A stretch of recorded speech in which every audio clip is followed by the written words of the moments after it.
Katherine Daniel. Thank you so much for being with me here this morning. I am so excited. Please introduce yourself to the audience. Absolutely. Thank you for having me. I am Katherine Daniel. I am the founder and principal of Montani Consulting. We work with small and medium-sized businesses across the country, working as their HR team or helping an existing HR team. So been doing it for a couple of years, loving it, and excited to be here today and share whatever I can to help the audience. Awesome. And you've been in the HR services industry for more than a few years. Like this has Yes. been your career mission, correct? Well, it's the second half of my career mission. So the Okay. piece was marketing and branding, and then it kind of quickly evolved into human resources. Just it's the same idea. It's understanding human behavior, why people do what they do, what makes an organization successful. And one side was from the customer side, and then now I look at it from the employee side. Excellent.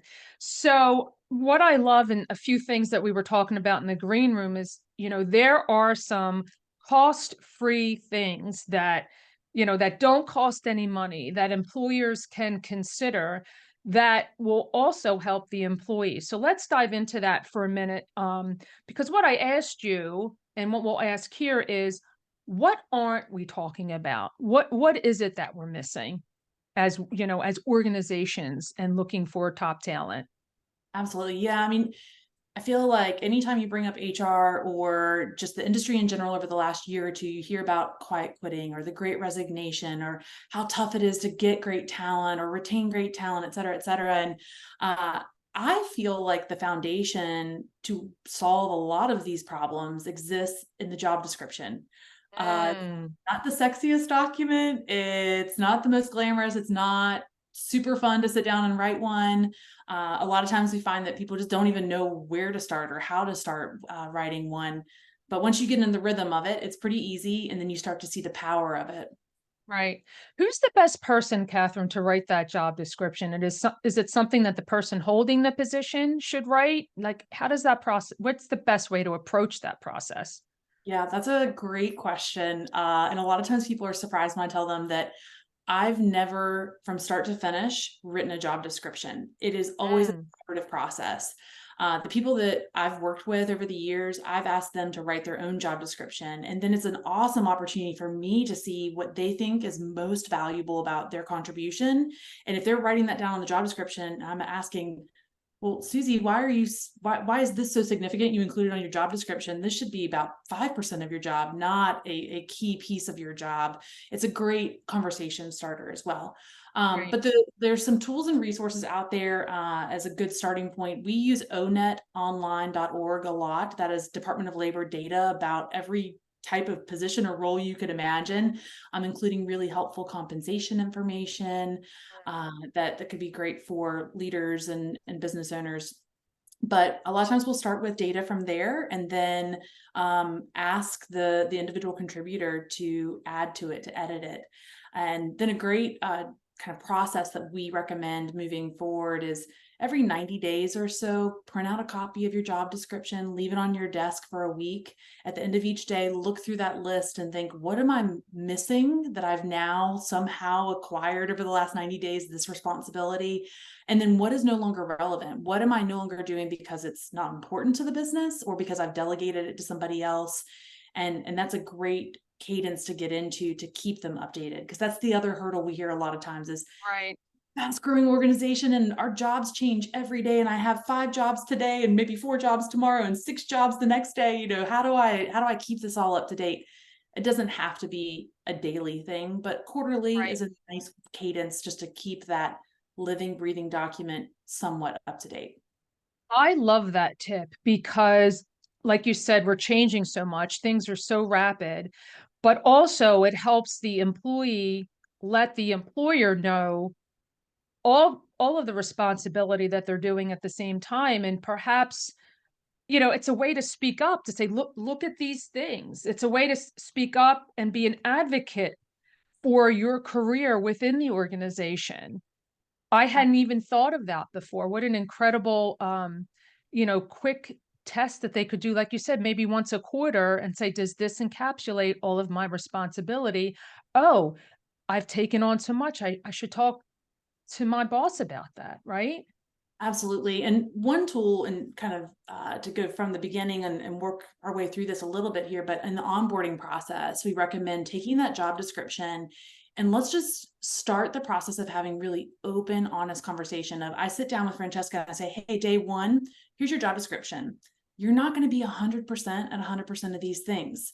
So let's start chipping away at this together. And so then it opens the door for really honest, direct feedback from day one, to where next week and the week after and the week after, you and I can sit down in our one-on-one and look at that job description and say, Francesca, where are you becoming more familiar? And then where are you becoming proficient now? And so we can slowly see the progress of this job description and your ability to kind of execute on all of those things, because it is a process. Even if you're an expert in one area, the way that particular business does it is different. The way that team, the context of how it's done, all those things change from business to business. And then, to your point, in terms of showing growth overall, let's say year over year, if you're keeping a quarterly document of showing Q1 2023, these were my responsibilities, Q2, Q3, Q4, by the end of Q4, when you sit down and see all of those changes, to have those versions of those documents saved, it's a really easy way to prepare for an annual review, Yeah. where you can show on a list even of all the bullets that, and what's beautiful about it is there's nothing that's subjective about it. It's, hey, we agreed these were my responsibilities in Q1, and now I've grown to these being my responsibilities in Q4. So it's not something that you've just put together on your own. It's a company document that everybody. Yes. I love the interplay that you suggest here, the communication back and forth and the understanding of the job. So, um, and like you said, it provides a level of clarity and communication. So that was one of the ways that employers could offer something, right, that doesn't cost any money. I think there was something else that we discussed, because ultimately employees want connection, right? Yes. What's Yeah. that other way? Yeah, there are a ton of studies that have been done here in the last few years, and I think this has really been a catalyst from COVID, of people wanting more purpose in their life, more connection in their life. And so while maybe several years ago, we look back 5 years ago, maybe, and it would be the number one factor for somebody choosing a job or staying in a job might be compensation, it might be benefits, it could be, paid time off packages, et cetera, et cetera. Where now we are consistently seeing that it's purpose and connection to the impact that you are having in your role, or that your organization has in the world. And so I think you can get pretty creative and descriptive, and find a way to draw connection for every single position in your organization. It doesn't matter what that person's doing, in some way, shape, or form, they are helping drive your mission and therefore the impact. And so while it may take time to go through and create that connection, and to document that connection, and to breathe life into it, and for everybody to understand just how important they are on the team, it doesn't take anything but time. It's Right. just the time. It's not a big sexy salary or beefy benefits, and Right. some of those things that we were seeing historically. So the good news in that is no cost, but yeah, it does take a little bit of clarity there for the organization's owner or leader to get in there and dig in with each individual. I think it really helps people feel seen and heard, which is what we want, right, in this purpose, and understanding that, we're connected to the work that we're doing, right? That helps drive our why. And I love that we're talking about this today, because like you said, it's cost free. It's just a recognition, and it's an engagement of the work that they're doing. Um, and just it keeps the communication open. It's just so brilliant. I hadn't even thought about that. Like, when I was preparing to sit with you, I'm like, what aren't we doing? And you've offered just, one big thing, just really focusing on that job description, which, just from that alone, it encourages so much conversation. Yeah, and when you pair the two together, when you have clarity about where you're going and why we're going there, and then you understand what your role is in that through the job description, get out of the way and watch what happens to your business. It will take off Mm.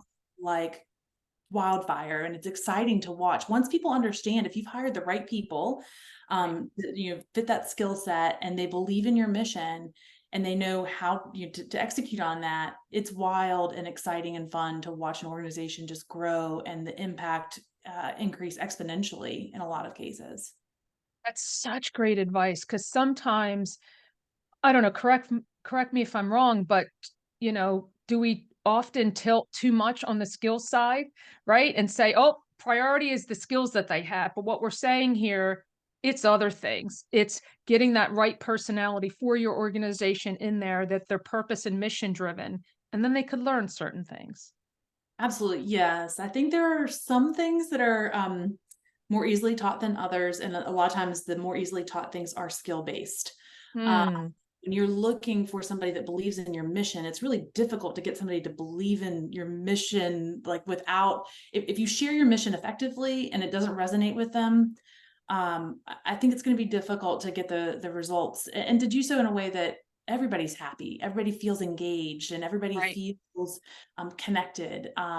There's just so much more power, and I'm sure we can all draw from a lot of these experiences in our life. When we believe in something, we will find a way to get it done. I will find a way to learn that skill, to contribute whatever's needed. I'll stay up all night, not that we're asking people to do that, burn, the Right, midnight right. oil fast or anything, but I think the motivation just changes, the drive changes, the engagement changes, and then the loyalty changes. And so, I know I've offered a couple of, low cost solutions, but what we're not talking about then is the savings of turnover that happens in these two pieces. And so you have great job descriptions attracting talent that is a fit for the organization. It's a fit for the role. They know what they're doing. They know why they're doing it. There's clarity around the connection to their impact and their purpose. Those people tend to stay around and contribute at a Mm. high level. And then you don't have the cost of turnover. So it becomes this beautiful equation of save, save, save. Right. I love that you mentioned that, because excuse me, retention is one of these big issues, and you just addressed it before I even had the opportunity. You said, "This is how we take care of it," right? So Mhm. what a beautiful summary. So if we were to offer one more tip that perhaps we missed, what would you offer to employers? We're offering cost-free solutions, clarity and communication, engagement, and, to create this open channel of your, so that you hire people with purpose and a mission, driven and connected to what you do. Is there anything that we're missing here?